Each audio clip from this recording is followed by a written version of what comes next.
官咗彼拉多審耶穌嘅時候就問：乜嘢係真理？佢唔係真係想認識真理，佢係想喺耶穌身上去揾到證據可以放佢走。哎呀，唔好孭住呢個大包袱。耶穌都未同佢講啫，咁佢又講咗其他啲嘢，因為佢唔係真係想尋求真理。呢個世界咧，個個都話自己講真理，但冇一個人係講真理，因為冚唪唥都講大話。點解要講大話呢？因為個個都為咗自己嘅益處，為咗自己嘅權力，為咗保障自己。所以耶穌講得好清楚，我哋係用真理嚟祝聖，真理就係佢講嘅説話。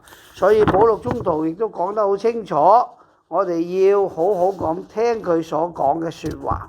聽佢講嘅説話就係我哋要實踐佢俾我哋嘅教導，承擔我哋嘅使命同埋責任。